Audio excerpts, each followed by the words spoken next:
everybody, welcome to episode 16.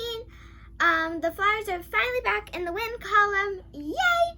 Me and my sister Tabitha, we interviewed a very special person, Flyers Hall of Famer Propp, and I hope you enjoy the interview. Hi. Hello, how you doing? Good, how are you? Sorry about the Zoom, my computer froze. That's okay. FaceTime works good. Yeah. So are we ready to start? Sure. Okay. Hello everybody, I'm Cheyenne. I'm also here with Tabitha, my oldest sister, and I'm here with Flyers Hall of Famer Propp, and today we're going to ask him a couple of questions. So the first question is, what was it like playing Canadian juniors, and did you have a billet family?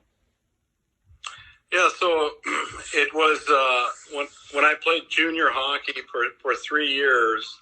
I lived with a team for my first year, and then I stayed with another people for 2 years after that. But they were very good. The first guy was a school teacher, and the other person, they had cattle that they sold. Cool. So, what did you think about being drafted by the Broad Street Bullies when you were more known as a skilled player? Yeah, so that was the year that there was only one league, the NHL, because they had an 18-year-old draft. And so I was excited just to get drafted, but I knew I was one of the best players in junior hockey. And so it was exciting for me because I was working on the farm. It's not like it is today where people are at the rink watching the draft. And so I got a call so that the Flyers drafted me. So I was happy about that. How'd you feel about the team being a little rougher? Well, I liked that because in junior, we had really good teams. My last season, we only lost 5 games. So we had powerful teams. And so it was just to get drafted by the Flyers at that time, they were just they just won a couple Stanley Cups, and they were just a couple guys were getting older. And so it was nice just to have me as a rookie, kind of fit in with them. Nice. Nice. What was your first impression of the city when you got here? Well, I was very shy. I didn't talk much. I didn't have a car, so I had to get rides, to the practice my first year, and I didn't say much. I was just really quiet, and I actually lived with an older lady. Her husband died a year before that, so I stayed, rented a house for her, and so she gave me some food and did my laundry, which was nice. Nice. Okay. Do you want to do that? I can do it. So my dad said that the Spectrum would get really loud. How did you like playing it, like with the loud stadium and with everything at the Spectrum? Well, in the 80s, the Spectrum was awesome, and also because we never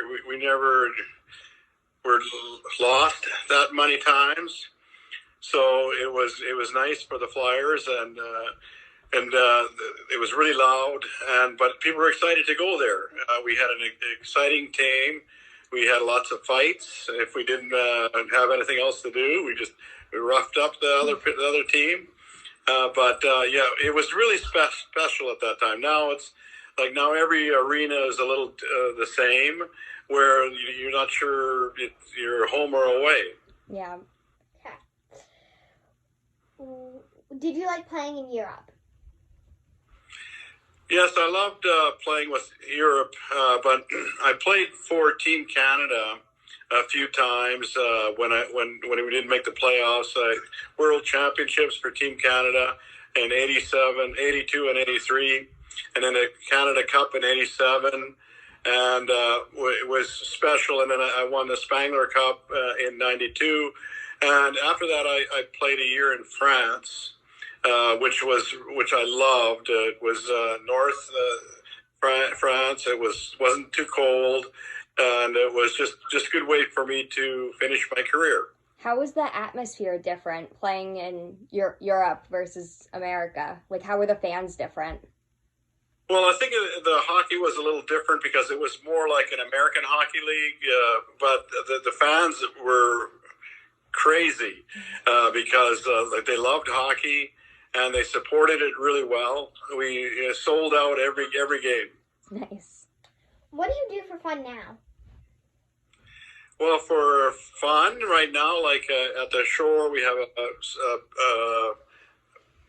boat on the water. So I love fishing and golfing, and you know, like I just moved to Marker Island, so it's nice and warm. Yeah. So I walk on the beach every hour, and I hand out some Guffaw cigars for people that want them. And but for me, it's just nice to go fishing and golfing and be with my family. Nice. What made you start a cigar line? So it was something that I always liked when I was young. Like I was a good golfer, and so I just liked to have a good cigar when I played golf outside.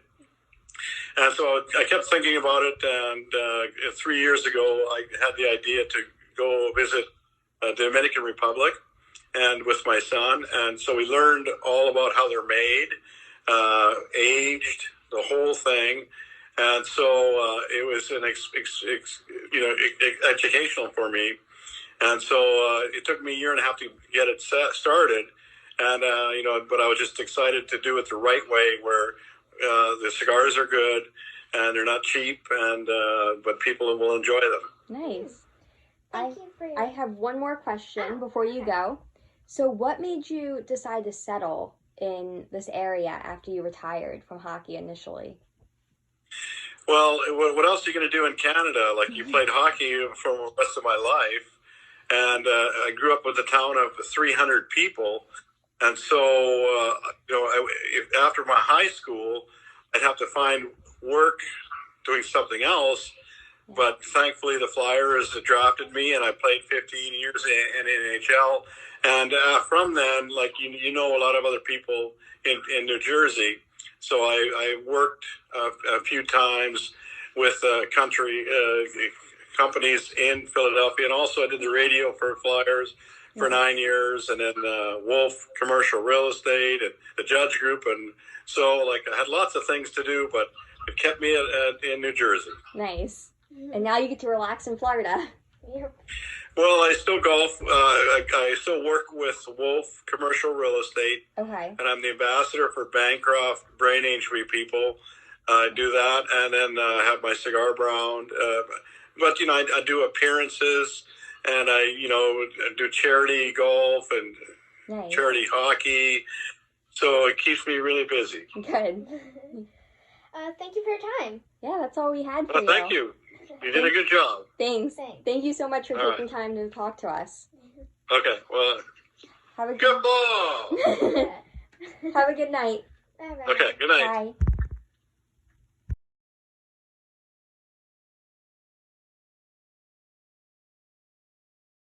Hey everybody, so I wanted to congratulate Isaac Radcliffe on making his NHL debut.